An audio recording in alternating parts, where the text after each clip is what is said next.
नमस्कार, इन खबर में आपका स्वागत है। मैं विद्याशंकर तिवारी हूँ। अयोध्या में आज अभूतपूर्व हुआ। 500 साल के इतिहास का जो सपना था वो पूरा हुआ। प्रधानमंत्री नरेंद्र मोदी भगवान राम के मंदिर का नींव पूजन करने के लिए स्वयं पहुँचे और साथ में कलश भी लेकर के गए। और भी जो यजमान आए थे वो अपने हिसाब से कुछ न कुछ वहाँ पर लेकर के आए थे। पूजन के बाद जब उन्होंने वहाँ पर उपस्थित लोगों को संबोधित किया तो ना उद्घोष हुए, लेकिन इस बार जय श्री राम के उद्घोष नहीं हुए, सिया राम के उद्घोष हुए। और भी बहुत कुछ उन्होंने बातें बोली, जैसे बिनु भय होई न प्रीति की बात बोली। आखिर क्या है इसका मतलब? क्यों जय श्री राम से जो है सिया राम पे आ गए?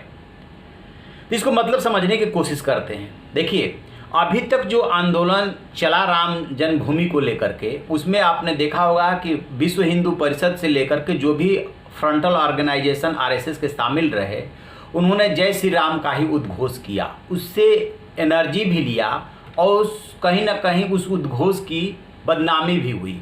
उस उद्घोष के साथ कई जगह ऐसी घटनाएं हुई जो नहीं होनी चाहिए थी। इसके अलावा माना ये जा रहा है कि प्रधानमंत्री जब भगवान राम के बारे में बात बोल रहे थे तो कह रहे थे कि सिर्फ यहाँ की बात नहीं है, पूरी दुनिया में इसका संदेश जा रहा है। और राम जो है हर जगह, हमारे दिल में तो है ही है, हर जगह है और हर उसमें उनका संदेश है। जहाँ भी आप ढूंढेंगे वहाँ पे वो मिलेंगे। इसका मतलब कि वो समरसता का संदेश दे रहे थे, वो समभाव का संदेश दे रहे थे, वो धैर्य संयम का संदेश दे रहे थे। क्यों? क्योंकि बिना राम के साथ सीता के जुड़े न तो वो संयम आ सकता है, न वो धैर्य आ रहा है, न वो त्याग और तपस्या आ रही है। जब सीता जी जुड़ जाती हैं तो किस तरीके से सीता जी ने राम के साथ अपना समय बिताया था, कितना बड़ा त्याग और तपस्या उन्होंने की थी, वो दोनों का बैलेंस बन रहा है। तो इसीलिए उन्होंने कहा कि राम मंदिर आंदोलन में त्याग भी था, तर्पण भी था, समर्पण भी था, संकल्प भी था, सब कुछ था, संघर्ष भी था। तो उन्होंने राम को, यानी भगवान राम को बैलेंस के रूप में, आदर्श के रूप में पेश करने की कोशिश की। समरसता का संदेश दिया, समन्वय का संदेश दिया, सबको साथ लेकर के चलने का संदेश दिया। ये तो है सिया राम जो उन्होंने उद्घोष किया। अब बात आती है कि उन्होंने बिनु भय होई न प्रीति की बात क्यों की? तो बिनु भय होई न प्रीत की बात भी भगवान राम से ही जुड़ी हुई है। और वो जब समुद्र के पास पहुंचते हैं, रास्ता देने का अनुनय विनय करते हैं, उस समय जब समुद्र रास्ता नहीं देता है तब वो लक्ष्मण जी से ये बात बोलते हैं। और बिनु भय होई न प्रीति, लक्ष्मण बाण सरासन, उस पर फिर बाण, धनुष बाण तानते हैं। इसमें भी एक बहुत बड़ा संदेश छिपा हुआ है कि बिना डर के, बिना भय के प्रेम नहीं होता। फिर वो यहाँ पर किसको संदेश दे रहे थे?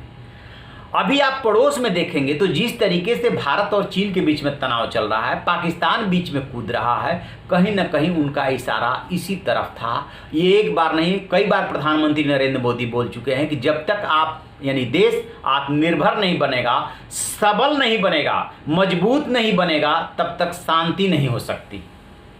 शांति के लिए मजबूत होना बहुत जरूरी है, सबल होना बहुत जरूरी है। आपको याद दिलाऊं 3 जुलाई की बात, जब वो लेह लद्दाख गए थे, वहाँ पे बांसुरी वाले सुदर्शन चक्रधारी कृष्ण को उन्होंने याद किया था।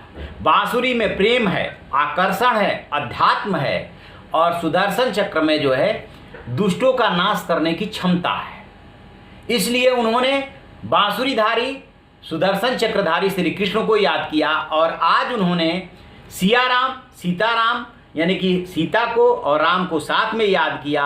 अब बिनु भय होई न प्रीति का संदेश दिया। किसको दिया? चीन को दिया, पाकिस्तान को दिया, पड़ोसियों को दिया। ये है उनकी बातों का मतलब, जहाँ तक बात समझ में आ रही है। प्रधानमंत्री नरेंद्र मोदी यूँ भी कई बार ये बात बोल चुके हैं कि बिना मकसद के वो कहीं यात्रा नहीं करते और कोई बात नहीं बोलते, कोई ना कोई उसका निहितार्थ जरूर होता है। यही निहितार्थ समझ में आ रही है, बात यही इतनी समझ में आ रही है। तो आप ऐसी खबरों के लिए देखते रहिए हमारा डिजिटल चैनल इन खबर। Thank you. इन खबर चैनल को सब्सक्राइब करें और बेल आइकन दबाना ना